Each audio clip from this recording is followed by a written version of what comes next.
Soldiers and Chips. Once upon a time, not so long ago, in a small house in a small village in the east of a big country, there lived a widow with lots of children. She was young and quite beautiful, and she lived in a small house with her mother and father and all of her children.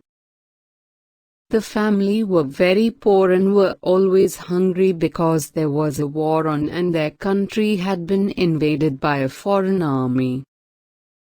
They grew cabbages and carrots in their backyard. They also had a chicken, which provided the family with eggs, but still they were hungry. The children did not go to school because all the schools were closed. They were even banned from learning their own language. However, the children were lucky because their mother had been the cleverest girl in her class when she was younger, and so she was able to teach them everything they needed to know. At night, she taught them to read and write. And every day she took the eldest children into the forest to show them where the edible mushrooms grew. She showed them which plants were poisonous and which roots you could eat, and even which plants had juicy leaves which could be chewed. But still the children went hungry.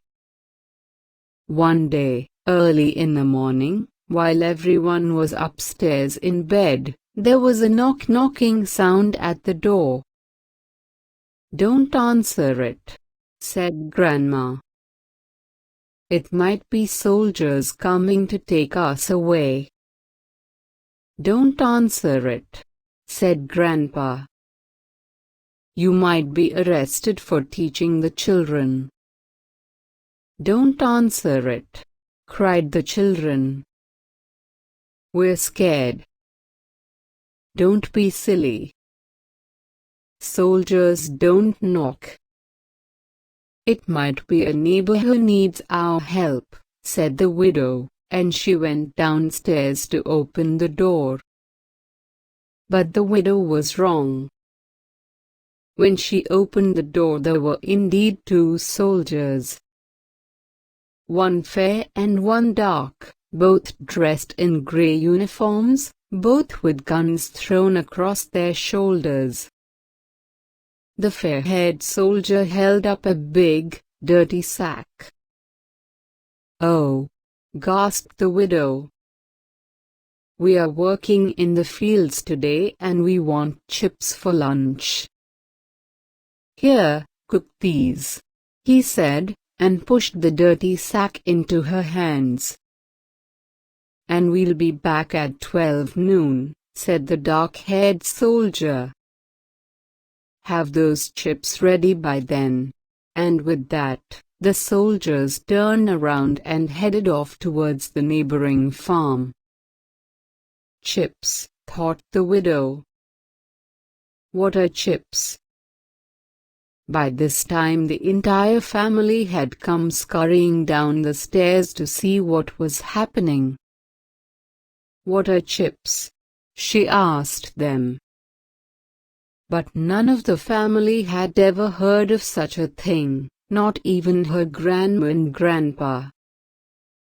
"What's in the sack?" asked the children. "Is it a cat?" inquired the youngest. "Or flour?" suggested the eldest. "Or a present from Father Christmas?" exclaimed the greediest. But it was none of those things. When the widow opened up the sack, she revealed big, lovely, muddy, white-fleshed new potatoes. The family all gasped in amazement. They had not seen so many potatoes since before their father went to war. "How am I going to make chips out of these?" asked the widow again. "I do not know what chips are." Now it was Grandma's turn to speak up. "Don't be silly," she said, as she took the sack from her daughter. "They are potatoes. We know how to cook potatoes. We'll scrub them and peel them and boil them for the soldiers. Then we will make a soup from the peelings for ourselves. Come on, kids, let's set to." Grandma gave each child a handful of potatoes to wash and peel. When that was done, she built a fire in the grate and hung the biggest cooking pot over the flames. Then she poured in fresh water and the chopped potatoes. The whole family sat around the open fire watching the water bubble and boil. "Those soldiers made a very big fuss for this," mused the youngest child. "It's not so special," said the eldest. And that's when the grown-ups started worrying. "Maybe it's not special enough. Maybe the soldiers will be angry. Maybe we should add some herbs," said Grandma. "And maybe a few cabbage leaves," said the widow, adding some to the pot. "And a few mushrooms," said Grandpa. "Of course," cried the widow, and sent the eldest children into the forest to collect the biggest, juiciest mushrooms, plants and berries. When they returned, everyone added just a few more ingredients, and then just a few more, and then a few more still, until they had made a pot of the most delicious-smelling stew that simmered and sizzled and sent sumptuous smells wafting around the little kitchen so that the children's bellies rumbled and their eyes grew wide with hunger. "When can we eat?" they asked. "When the soldiers have gone," said the widow, as she put a lid on the pot so that they would not be tempted by the wonderful smells. Just then there came a knock-knocking at the door. It was 12 noon. "Sit down and sit still," the widow said to her children, "and hide the potato peelings so that we can use them to make our soup." The widow opened the door and invited the soldiers to come in and sit at the table in the little kitchen. The children watched as the soldiers took off their caps and sat in the chairs at the little table. The table was set with 2 bowls, 2 spoons, and 2 forks. All eyes were on the soldiers as the widow carried the pot from the fire to the table. The fair-haired soldier took some rye bread from his pocket and tore off chunks to share with his friend as the pot was put in front of them. What if they don't like it? What will they do? The widow lifted the lid from the pot. The soldiers both stared in disbelief as she ladled the chunky potato broth into their bowls. "What is this, eh?" cried the soldiers. "We want chips." The children looked on anxiously as the widow explained, "This is how we cook chips." "This isn't how to cook chips," the dark-haired soldier shouted, as he wrestled the ladle from the widow and threw it back into the pot. "Sit down," said the fair-haired soldier to his friend. "I'm hungry. Let's eat." "But I wanted chips." "Well, at least try it," said his friend. With that he lifted his spoon, gently blowing so that the steam curled around his hands. The children watched droplets of condensation form on the edges of his glasses.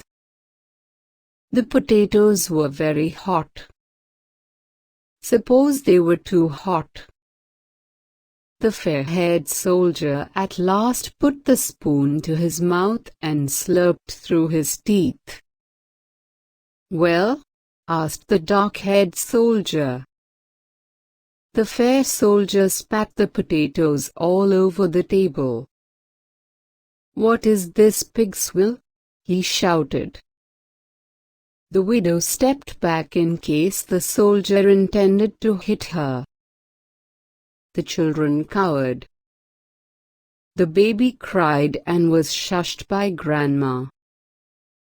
"You're feeding us food that is only fit for pigs," he said, his face twisted in anger. He got up from the table and hoisted his rifle across his shoulder, pulling the strap taut against his chest. The children watched in fear as his thumb stroked the rough leather of the strap. "I'm sorry," said the widow, backing further away from the table. "It's our favorite recipe." "Favorite recipe?" "It's pig's will," he repeated, almost laughing. "Your favorite recipe is pig's will?" mocked the dark-haired soldier. "Come on," said the fair-haired soldier to his friend. "Let's leave this pig palace. Stupid peasants don't even know how to cook chips." Ha! And with that they both walked out of the widow's home, laughing to themselves at how stupid the peasants were that they did not even know how to cook chips.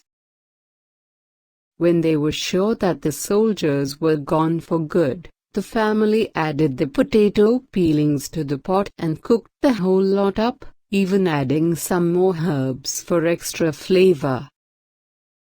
Then they all gathered around the table and shared the most wonderful stew they had ever tasted, dunking big chunks of the soldiers' rye bread into the steamy broth until their tummies were full to bursting.